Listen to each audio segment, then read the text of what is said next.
Florida man arrested after crashing wedding. So down in St. Pete, there was a gentleman who decided that he was going to crash a wedding. Not a totally unusual thing to happen. Caleb, you ever crashed a wedding before? I've gone to a wedding reception, crashed it once, but I only stayed for like 5 minutes. I was already in a suit and it was at this bar and there was this area. So I just walked right in because I'm like, it was me and my friend. And we're like, we're already in suits. And people asked, I had one person ask how I knew him. And I just threw out a random name like, oh, I know so-and-so. And then just kind of kept moving. It wasn't that exciting. So we left. But that's my only time I've ever done it. I was like 20 at the time. Were you single at the time? Actually, no, I was already married at the time, so I had to have been older than 20. I was probably like 23 or 24. That would be, like on Wedding Crashers, that would be the one thing that I could think of is like trying to slide up in there and like mac on the bridesmaids, which... Well, this one had a buffet, so that's the whole reason we went in, is because it had a buffet. So we got some buffet food and sat down and had a quick plate and then left. That's good. That's good. Yeah. Man, you can't go back and watch Wedding Crashers these days. It's just it's like Does it hold up? It holds up. The humor is a little I don't know, off color these days, I guess. It's a different time when you used to be able to go pick off the drunkest bridesmaids at the wedding and take them home and have sex with them. Now this is like a Me Too nightmare now. Yes. That movie. Me Too, the movie. So what if Wedding Crashers 2 came out and was called Wedding Crashers 2 #MeToo? That's a great title. Yeah, it is. So this is a pretty run-of-the-mill story. I actually, I've DJ'd weddings before, and there's always at least going to be one or two people that probably don't belong there. But what I like about this is this guy was not concerned about being discreet. He took the opportunity to cut in to the bride and the groom's first dance and get in on that action. Wow, how would you react at your wedding if some rando was like, hey, can I cut in? Well, my wedding was small enough to where I would have been like, who the fuck are you? There was like no one at my weddings by design. It was like right. 40 people. But honestly, I have such a good sense of humor. I'd probably laugh it off. My wife wouldn't be so keen. No. I think she would lose her shit. No, it's their day, like that. Mm-hmm. It's well known. Weddings are mostly, it's great, and it's obviously the groom's day as well. But it's obviously, this is like a dream for so many girls, and to have it jeopardized in some ways would be, it could be devastating. But I think they both took it in stride. The bride said that she was a fan of Wedding Crashers, and that they'd like to basically thank the guy for giving them the memories. However, he's in jail, so I'm wondering, did they press charges? Was there security? Oh, no, wait. Once they found out he crashed the wedding, they tried to run him out of there, and apparently he was playing hide and seek with security trying to not get busted. So I think it was probably the hotel that had him arrested. Yeah. So it was probably the drunken hide and seek that was the issue. But if you, so separate from, having some dude cut in on your wedding, if you woke up the next day and it had made national news and people were talking about it and stuff, that would change it from being something that was like kind of disrespectful to something that was pretty fun, right?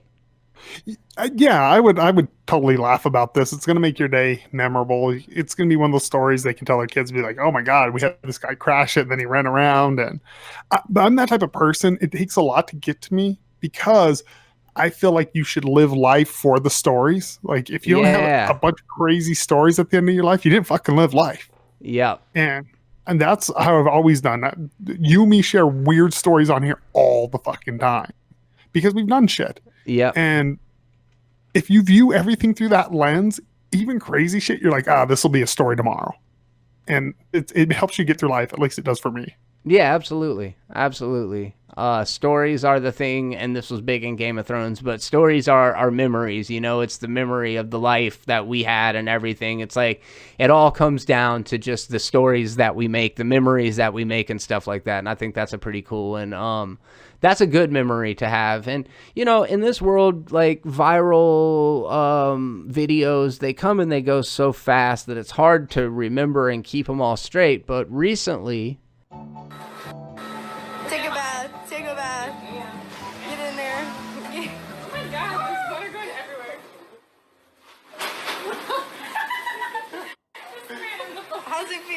It's warm. It's warm. Turn the jets on. Turn the jets on. Recently in Milton, Florida, Haley Leach has a message for anyone thinking about eating at the Wendy's on Highway 90 in Milton. Don't.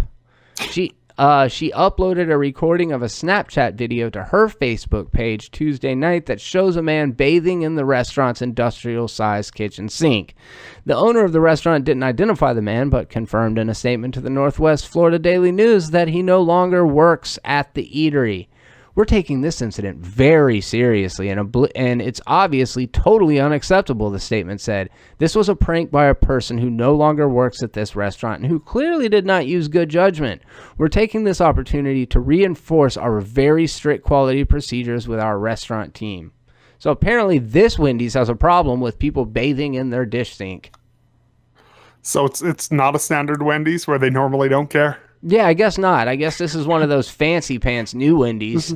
This is one of the ones where like you go to the table in order. Must be. So the barefoot man wore nothing but shorts as he climbed into the sink, much to the delight of the coworkers cheering him on. It's kind of a weird sentence.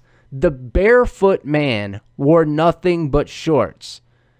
So couldn't they just taken the barefoot man part out of it? It's a little redundant. It's like the barefoot man. The barefoot shirtless man wore nothing but shorts. The man who was naked other than the shorts that he was wearing shorts as he climbed into the sink. Yeah, it's a little... I think that should be the headline of how bad this headline is. They laughed as they recorded him in soapy water. One of the girls asked him how the water felt, and he said, "It's warm." So obviously not known for his wit, or he wouldn't have been bathing in a sink for a laugh in the first place, but he'd have probably been able to come up with something better than it's warm. Well, and he probably would have been able to come up with something original. I've seen this done like 3 different times in years past of someone bathing in it. So you have? Yeah. This is like an old thing that people have done. I saw it a couple of years ago and was like, this guy's an idiot. Saw it again a couple of years after that and I was like, this guy's an idiot. And now again, this guy's also an idiot. So do you think that this dude was the nastiest thing that's been washed in that sink? Oh no, they've scrubbed some bugs down that sink and stuff before. Definitely. Like, I look at the picture, I'm like, he's a young kid. After he got out of the sink, they could just give it a quick rinse off, maybe throw some of those little disinfecting or like degreaser tabs in there. It'd have been good to go, man. You'd be right back into business. It's still pretty gross, though. It's pretty gross. Yeah, I mean, it's pretty gross, but I don't know, like, he definitely should be fired, and this kid doesn't sound like he makes good decisions and maybe needs to reevaluate some things and grow up a little. So, I worked at Beach, and I'm going to go ahead and edit that part out. I worked at... I was gonna say, you might want to edit that part out. And I remember one Mardi Gras parade coming into the back, the prep area, and there was just some dude pissing into the mop sink, which wasn't where we did dishes. It wasn't where we did anything other than fill up the mop buckets with water and stuff. I'm just like, dude, get the fuck out of here. What are you doing? And he's just like, oh, man, my bad, blah. Just kind of walked out as if nothing happened, and we all laughed about that. But dude, what's even grosser than that is, like, have you ever worked fast food or anywhere where there's a drink fountain? Have you ever worked with drink fountains? Yeah, I worked at KFC in Los Lunas, and you can keep that in. Those people are assholes who owned it. Grounded? No, I don't know. They could be different owners. That was 20 years ago, but yeah, I've worked at somewhere. So when I was cleaning the drink machines, because there was so much yeast in the air, it would coagulate anywhere where there was moisture. So the actual drains of the soda fountain where it goes down that little tray, they would be completely full of like this coagulated slime. And it was the grossest thing ever. I don't know. I mean, we'd have to go in there periodically and clean it out. And my preferred method of doing it, and this is fucking nasty too, but I would cup my hand over the end of it to where I was actually just blowing into my hand, but I had created like enough of an airtight suction to where I could blow into my hand and just launch this nasty slime right out the backside of this tube. And that was really gross. But lots of fast food restaurants, if you take the covers off of the actual like drink fountain, like you take the Coke plastic thing off of there, dude, roaches will make colonies in those soda fountains. It is the grossest thing ever. So we'd have to go in and periodically clean those things out because roaches would make hives in there. And I think I remember you telling me a story similar sometime. Yeah, we were cleaning the back of KFC and we moved the fridge, and because we had like a big walking one, but then there was like a smaller one, we moved that, and there was like a hole in the wall and like just roaches just fell out. So we called the owners and we're like, keep in mind I'm like 15 at the time, we're like, hey, what do you want me to do about this? There's like roaches just pouring out the wall, and they're like, put the fridge back. And that was there, just like cover that bitch up. Yeah, we don't want to see it, so just cover it up, and it'll be like the roaches were never there. Is that the restaurant you were talking about? Yeah. Nasty. Yep. Gross. All right, one more Florida Man headline, and then we'll go ahead and get into our topics.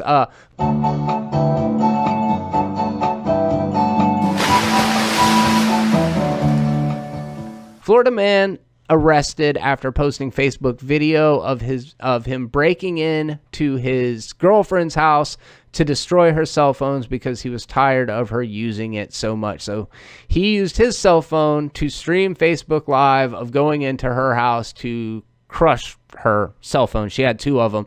And this story actually comes to us from Pensacola. So any of our listeners that are from right here, yep, this happened in our backyard. I didn't actually watch the live stream video, but let's see. He was upset that his girlfriend spent too much time on the phone, allegedly posted a Facebook Live video of himself breaking into the house where he then smashed her 2 cell phones. Apparently the door was unlocked, but when the girlfriend left, he was still sitting on the front porch. So right after she left, he went ahead and let himself up in there and just destroyed her 2 phones. Caleb, why do people have 2 cell phones? I was gonna say, that's my big takeaway from the story. Is not this. Is this bitch a drug dealer? Because she has a burner phone. If you have 2 phones, you're doing something illegal. Something illegal, yeah. Like I always remember back in the day. I think it was in terms of pagers. I don't remember what it was, but there was a lyric in a song, and it was like, I keep 2. I think it was phones. I keep 2 phones, one for the tweakers, one for the hoes. And it made me think that maybe she was like a cam girl or like had a Snapchat thing, or I don't know. I can only speculate. But yes, the fact that she had 2 phones and was always on both of them makes me think that she had some sort of something going on the side. 100%. I've never met a person on the up and up who has 2 phones. No. Never once. I've never seen it happen, because you're not paying for an extra cell phone bill, especially now. Cell phone bills are expensive, unless you're doing some grimy shit to make some money extra on it. Like, there's just no reason. I'm trying to find these lyrics. Isn't there a new song? I got 2 phones, something in the ringing. That's this girl's jam. Oh yeah. So he broke in because he was sick of her being on the phone? Yes. I mean, I kind of think this guy's a superhero, in my opinion, because I know I get sick of shit as my wife being on the phone all the time. Man, I get so tired of it too. It's so frustrating. It's like, I understand that when we're sitting on the couch watching movies, maybe doesn't seem like quality time to some people. I really do think it is, though. Like, if you're both engaged in a story and you're paying attention to it, it's a shared experience.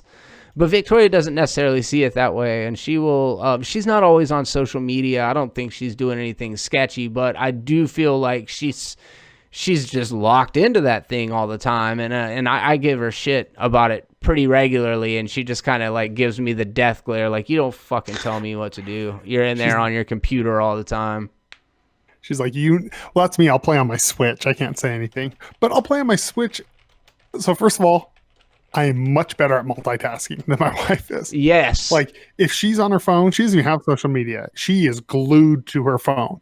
I'll be like playing Switch and I'll be like, oh, still engaged in the movie. Look down. Oh, and a lot of times when I do that, it's a reality show or something. We're watching The Bachelorette, which doesn't require a lot of brain power to watch. No, so Victoria like, it's can't eat different. and watch TV at the same time.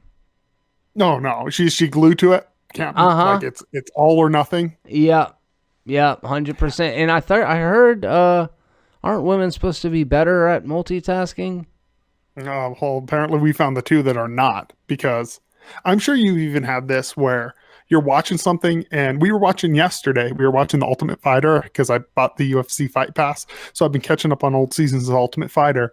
And this dude gets like dropped so crazy, and I could tell she was not paying attention because she's staring at her phone. I go, "Did you see what happened?" She's like, "Oh, yeah, I did." I paused it. I was like, "What happened?" Well, and I was like, "Get off your damn phone."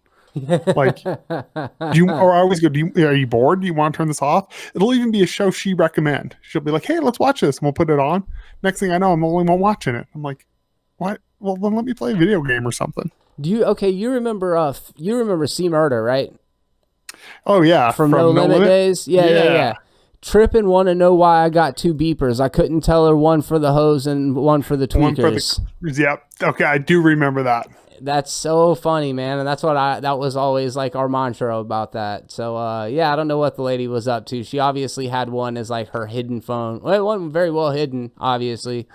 But, so guys, short of breaking your girlfriend's cell phone and streaming it onto social media, what is a better way of going about trying to get your girlfriend to get off the phone? You got any words of advice for that? No, if you figure it out, please let me know.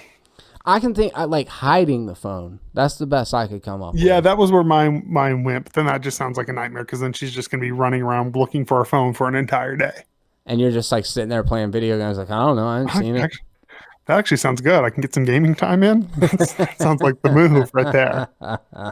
Yeah, I don't know, man. What a crazy story. And then why? And we've seen this so many times. That one dude on one of our videos like had a shootout with cops on live stream. Is it like a World Star hip hop thing? Is it like, I don't understand. Like what is the end game in incriminating yourself like that? I think it's like weird social media clout. Like social media cred is the new street cred. It's fucking weird. It is weird. You even see like big time rappers now, like what the hell's his name? That rapper Blueface. And he'll be like screaming at his mom and live streaming it. You know, and you're like, first of all, dude, that ain't gangster. I'm sorry, yelling at your mother. Like, I knew dudes who are locked up for life would never disrespect their mother. No, period. that's the no. If you don't respect your mom, you don't respect women. You're a piece of shit. Yeah, but it's like he does it for social media. Well, it translates to actual fame and money. You know, so people like that shit. They're like, yeah, tell your mom. I guess so. Tekashi 6ix9ine built a career off of it. 50 Cent stays relevant from doing it. It's weird. Tekashi 6ix9ine, man. He doesn't come up near enough in our conversation.